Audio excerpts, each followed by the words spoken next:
가기사는 증시학도기 안녕하십니까. 증시학도기 TV 시청자 여러분, 투자자 여러분 반갑습니다. 새해 복 많이 받으십시오. 2025년도 1월 4일 첫 25년도의 주말이 밝았습니다. 오늘도 굉장히 화창합니다. 해는 굉장히 따뜻하네요. 이렇게 보니까 이맛박이 엄청 뜨거워요. 모자를 쓰고 왔어야 되는 거 아닌가 하는 생각이 들 정도로 이마는 따끈따끈하고 날씨는 약간 쌀쌀하지만 겨울 날씨 치고는 그렇게 추운 날씨는 아니다 라고 볼 수 있겠습니다. 네, 행복한 주말 되시기를 빌겠습니다. 네. 오늘자 한마디. 경제 활동성은 좋은데 고용은 떨어지고 물가는 오르는 중이다. 네. 어제 미국 시장이 상당히 좋은 흐름들을 보여주었는데요. 미국 시장은 좋은 흐름 보여준데 결정적인 역할을 한 것은 ISM 제조업 지수였습니다. ISM 제조업 지수가 예상치보다 상당히 좋게 나왔어요. 그래서 제조업 구매관리자 지수는 지난달에 48.4에서 49.3으로 올라갔습니다. 그러니까 미국 경기가 좋네, 제조업 경기 좋네. 여기다 서비스업 지수까지 이제 조만간 발표되는데 서비스업 지수까지 좀 굉장히 좋은 거네. 이렇게 생각을 할 수가 있죠. 그러다 보니까 그 주식시장은 그동안에 며칠 동안 계속해서 많이 굴러 떨어졌었고 주가가 많이 빠지는 상태였기 때문에 반등이 상당히 큰 폭으로 나왔습니다. 나스닥 지수는 장중에 2%에 가까운 상승을 보여주는 급등세를 나타내기도 했습니다. 테슬라는 그동안에 워낙 많이 빠졌기 때문에 굉장히 큰 폭의 반등에 성공하는 모습이었습니다. 숫자가 나왔음에도 불구하고 지금 그 테슬라를 통해서 우리가 알 수 있는 게 지금 미국 주식시장에서는 실질적인 실적보다는 뭐라 그럴까요? 나레이션보다는 내용이 더 중요하다. 네, 이런 것들을 느끼게 되는 그런 때가 아닌가 싶습니다. 그러니까 그 어떤 이야기가 형성되느냐에 따라서 시장 분위기가 펼쳐지는데 조금 이따 다시 한번 말씀드리겠습니다만 오늘 MS에서의 발표 내용들이 있었는데요. 이 MS의 내용들을 보면서 앞으로 향후에 어떻게 미국의 경제 상황이 돌아가고 가장 중요한 요소인 AI는 어떻게 돌아갈까를 상상할 수 있는 그런 대목이 되었습니다. 자, 그런데 말입니다. 제조업 지수는 예상보다 좀 올라갔습니다만 여전히 50 언더이고요. 근데 이제 서비스업까지 올라가서 그럼 종합 제조업 구매관리자 지수를 종합으로 다 제조업 비제조업 해서 구매관리자 지수를 뽑아보면 아마 50이 넘는 확장 구매이 나올 수도 있죠. 그러니까 시장은 환호했을 수 있습니다. 근데 내용을 뜯어보니까 내용이 만만치 않아요. 그 내부적인 상황을 보면 신규 주문은 52.5로 지난달에 50.4에 비해서는 많이 올랐습니다. 반면에 그 고용 지표는요 48대에서 45대로 뚝 떨어졌습니다. 그리고 그 물가 지수도 50.3에서 52.5로 다시 올랐어요. 그러니까 그 제조업 지수 내용을 살펴보니까 내용이 되게 뜨거웠는데 신규 주문이 좋았고 그 다음에 물가도 좋았다. 물가는 올랐다라는 것이죠. 자, 과연 이렇게 되면 어떻게 될까요? 그래서 이제 페드워치 쪽에서 1월 금리 인상에 대한 전망이 10%대로 매우 낮습니다. 88%가 금리 동결이라고 생각을 하고 있고 이것들이 지금 계속 나타나고 있고요. 자, 이런 것들이 나타났으니 채권 시장은 어떻게 됐을까요? 네, 채권 금리는 다시 올랐습니다. 10년물 국채 금리는 또다시 4.6%대까지 가게 되었죠. 근데 이제 금리가 올라오면 보통 달러는 더 올라야 되는데 달러가 그동안 많이 올라서 그런지 물론 이제 장중에는 올랐었습니다. 109까지 달러 지수가 올랐었는데 다시 밀리면서 어제보다는 소폭 밀리는 그런 양상을 보여주긴 했습니다. 자, 어쨌든 이 경제 지표는 여러 가지가 혼재되어 있습니다. 경기가 뜨거워. 근데 거기에 물가까지 뜨거워. 근데 고용은 줄어들어. 자, 그러면 연준 입장에서 어떻게 해야 합니까? 굉장히 골 때리죠. 고용을 보면 금리를 내려야 되겠고 물가를 보면 금리를 못 내려요. 근데 최근에 와서 그 연준 인사들의 발언, 지난번 12월 달의 발언들을 보면 예전에는 그 전에는 금리를 5%대 중반에서 금리를 내릴 때는 고용 얘기를 굉장히 많이 했는데 이번에는 고용 얘기를 그렇게 많이 안 하고 있습니다. 예. 그리고 물가 얘기를 조금 더 했죠. 그러니까 이제 시장 컨센이 동결할 것이다 라는 쪽으로 가고 있는 것이고요. 자, 그래서 이 부분들이 연준의 결정을 굉장히 어렵게 만드는 그런 과정이 될 수밖에 없을 것이다 라고 판단이 되어지고요. 근데 달러가 이렇게 금리가 높으면서 강세를 유지를 하고 있으니까 골탕을 먹는 통화가 있는데, 월요일날 다시 한번 자세히 보겠습니다만 위안화는 계속해서 약세입니다. 무려 7.35예요. 네, 7. 거의 36.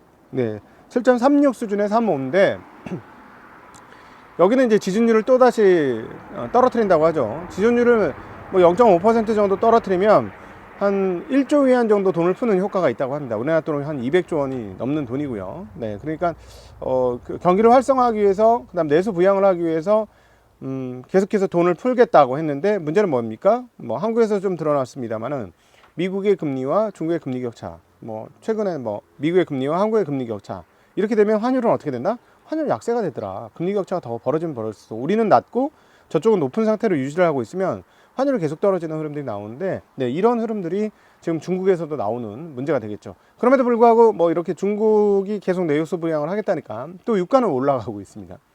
그게 또 유가 뭐 많이 올라간 건 아니지만은 그래도 작년 중반 때 이후로 꽤 많이 올라왔어요. 유가가 오늘 얼마에 마감돼요? WTI 기준으로 거의 74에 육박하고 있습니다. 그리고 브렌트도 76.6으로 거의 77에 육박하고 있는 그런 것들을 보여주고 있어서 계속 유가는 또 오르고 있죠. 자, 유가가 이렇게 해서 다시 오르면 미국 뭐 그렇게 크게 상관은 없을 수 있습니다만은, 네, 물가가 쉽게 떨어지지 않는 또 그런 순환이 또 걸리죠. 서로 물고 이게 이제 경제를 보는 재미난 대목인데요. 월요일 날 조금 더 자세히 얘기를 드리겠습니다만, 여기서 아주 중요한 포인트 하나가 있습니다. 바로 AI죠. 그리고 저하고 아주 친한 지금 미국 주식을 주로 운영하시는 우리 유동원 본부장님이 이 생산성 혁명에 초점을 맞추면서 24년도 최고의 운용자가 되기도 했습니다. 그 AI 생산성에 대해서 오늘 MS가 언급을 했습니다. 이 생산성이 미국의 미래를 밝게 할 것이다. 그리고 중국과의 경쟁에서도 미국을 앞서 나가게 할 것이다. 라고 얘기를 하면서, 우리 6월 달이 회기인데요. 전년도 회기에는 우리가 AI를 위해서 500억 달러를 투자했는데, 이제 지금은 이미 회기가 시작된 거죠. 6월부터 다음 6월까지니까. 이번 회기에서는 800억 달러를 투자하겠다. 라고 얘기했습니다. 우와, 얼마요? 800억 달러. 한 회사만 800억 달러예요. 800억 달러 하면 우리나라 돈으로 얼마야? 100조가 넘는 돈이네요. 네, 100조 한 회사가, 와, 진짜 미국 회사들 무섭다. 네, 미국 회사들 무서운데, 자, 이렇게 되니까 아무래도 반도체 주식들이 더 힘을 받는 그런 흐름이 나올 수밖에 없었죠. 자, 그런데 여기서 했던 중요한 얘기가 있습니다. 그 중요한 얘기가 뭐냐면, 어떤 얘기를 하고 있냐? 마이크로소프트는 800억 달러를 투자할 건데 25년도 회기에 이로 인해서 미국의 혁신적인 민간 부분과 강력한 교육 시스템, 그리고 국제적으로 신뢰받는 기술력을 바탕으로 AI 시대를 선도할 수 있는 위치에 미국이 있다. 그리고 향후 4년간 정부와 민간, 교육 및 비영리 기관 간의 협력을 통해 AI 기술을 활용한 경제적 번영과 글로벌 리더십을 달성할 수 있을 것이다 라고 이렇게 얘기했습니다. 그러면서 AI의 기술 수출을 통해서 중국과의 경쟁에서 우위를 확보해야 한다라는 이야기도 했습니다. 자, 점차 지금 AI 투자를 하는 분들의 논리는 2000년대 초반의 논리입니다. 즉 IT 기술이 지금 우리가 스마트폰으로 대변되는 IT 혁명을 일으켜낸 것처럼 AI 기술이 그런 혁명으로 갈 것이고, 그리고 미국이 그 중심에 있고 미국에 있는 여러 가지 그 AI를 위한 생태계가 이것들을 만들어낼 것이다 라는 얘기를 하고 있고요. 실제로 25년까지는 솔드아웃 아닙니까? 솔드아웃인데 지난번에 마이크론 테크놀로지 실적 발표에서 기존 총 그 판매 규모를 기존에 한 150억 달러에서 HBM만 300억 달러로 늘려 잡았어요. HBM만입니다. HBM만. 그리고 MS 한 군데에서 투자하는 회사가 800억 달러고요.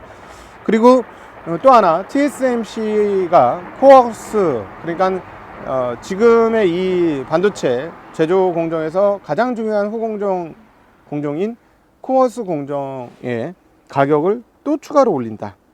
가격을 올리겠다라는 이야기를 하고 있고요. 얼마나 올릴 거냐? 코어스 패키징 가격을 15에서 20% 인상할 예정이다라는 소식도 계속 들리고 있습니다.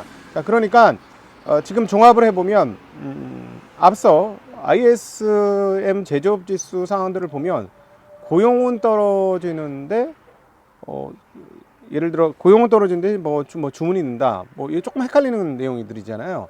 자, 이거를 AI를 놓고 받아들이면 AI 쪽의 고용은 늘지만 다른 쪽의 고용은 AI로 인해서 좀 꺾여지는 그런 흐름들이 나오고, AI의 생산성이 올라가게 되면 미국 경기 전체 흐름에서는 다른 쪽은 뭐 되게 어려울지 모르겠지만 AR 중심으로 한 경제 활성화는 계속해서 이루어질 수 있다라는 논리가 적용이 되는 것이죠. 자, 25년도에까지는 굉장한 인프라 투자의 기간입니다. 과연 25년 이후에 구체적으로 이것들이 실생활에 얼만큼 쓰여질 수 있는지가, 그게 눈에 보이는지 여부가 핵심입니다. 그래서 눈에 보이게 될 경우에는 우리가 90년대 중반 IT 투자를 하고 나서 97년, 98년 IT 버블까지 왔던 그 과정이 도래할 가능성도 있다라고도 볼 수가 있겠죠. 과연 어떻게 될까요? 매우 궁금합니다. 이것이 어떻게 될지 정말로 궁금하고, 설비 투자를 많이 한 기업들 입장에서는 바로 현금화가 될 수 있는 미래를 바로 땡겨와야 되니까 말을 당연히 이렇게 할 수밖에 없는 건데, 소비자들이 그것을 얼마나 많이 쓸 것이냐 여부가 상당히 중요하고요. 일단 B2B에서는 상당히 많은 AI 수요가 있을 수밖에 없다라고 보여집니다. 근데 B2B만으로 이 엄청난 투자에 대한 리턴을 받을 수 있을 것이냐, 이 여부도 앞으로 고민해야 될 대목이 아닌가 싶습니다. 이 부분에 대해서는 앞으로 25년도 계속해서 우리가 함께 고민하면서 과연 AI의 미래가 우리의 미래를 어떻게 바꿀지, 그리고 또 로봇의 시대는 도대체 언제쯤 오게 될지 등등에 대한 이야기와 고민들을 함께 저희 증시각도의 TV를 통해서 같이 나누어 보았으면 좋겠습니다. 네, 행복한 주말 되시기를 빌고요. 오늘도 함께 해주셔서 진심으로 감사합니다. 인사드립니다. 안녕.